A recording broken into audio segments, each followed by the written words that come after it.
My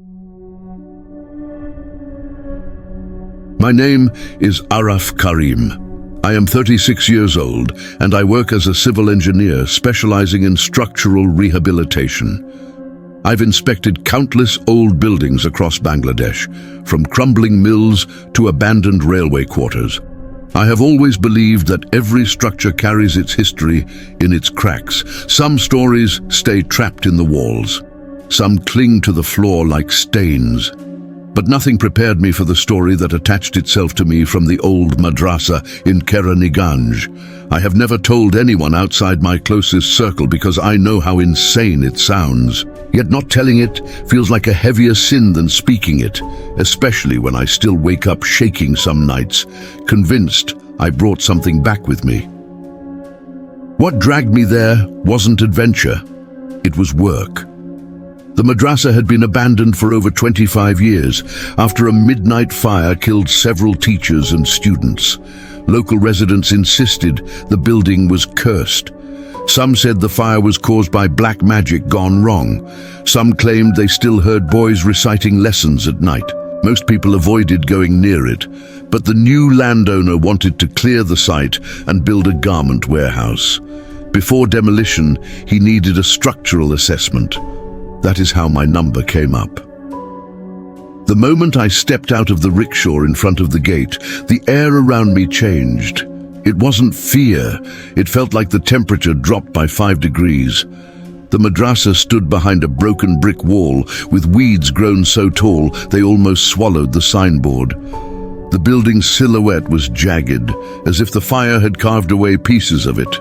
The sky above the compound seemed strangely muted, like the sunlight avoided falling there. I remember thinking that if the place had a soul, it had stopped breathing a long time ago. I pushed the half-broken gate, and it creaked in a long metallic groan that echoed far deeper than it should have. Inside, the compound felt frozen. Cracked tiles littered the walkway. A smell of burnt wood lingered stubbornly even after decades.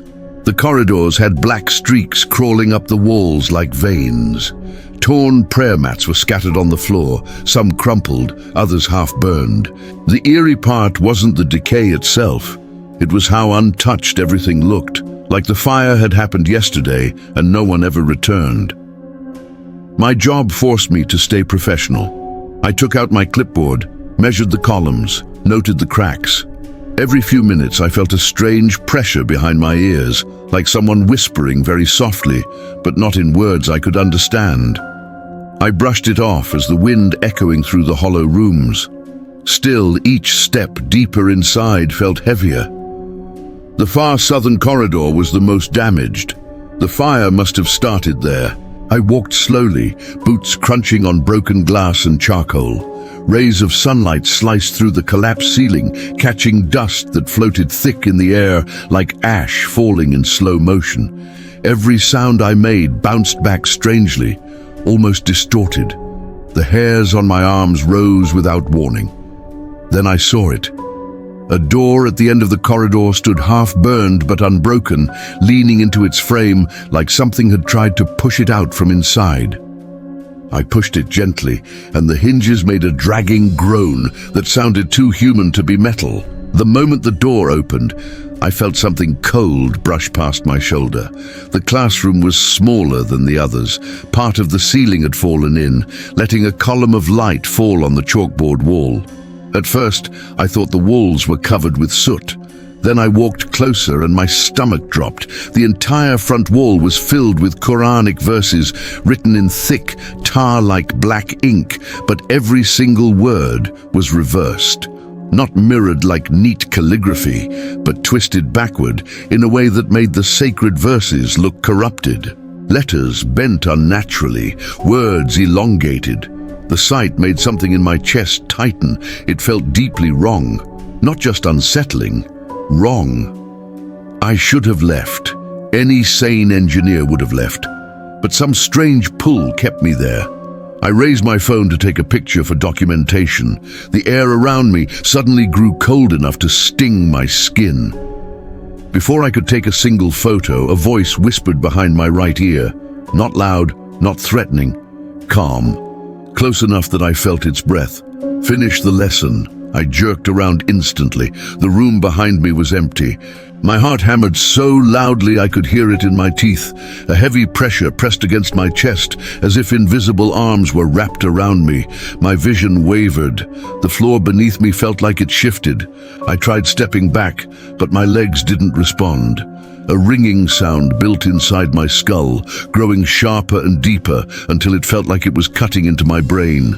The last thing I remember is the light above me flickering like a dying flame and the black letters on the wall rippling as if alive. Then everything went dark.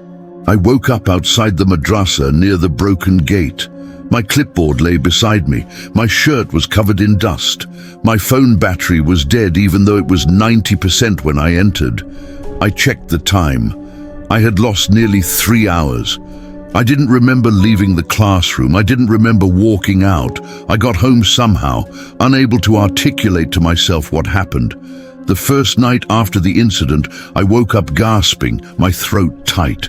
My bedside lamp was on, even though I never sleep with it. My notebook lay open on my desk. I walked toward it slowly, my heartbeat thudding in my ears. On the pages, in my own handwriting, were reversed Qur'anic verses. Dozens of lines, perfectly written, ink still wet. I froze, unable to move, the air around me feeling heavier with every breath. Over the next nights, the horror escalated. I kept waking up with my fingers stained in black ink. Some nights I woke standing by the wall, drawing backward letters with my finger on the plaster. Sleep paralysis became my regular companion. I felt something sit on my chest, heavy, suffocating.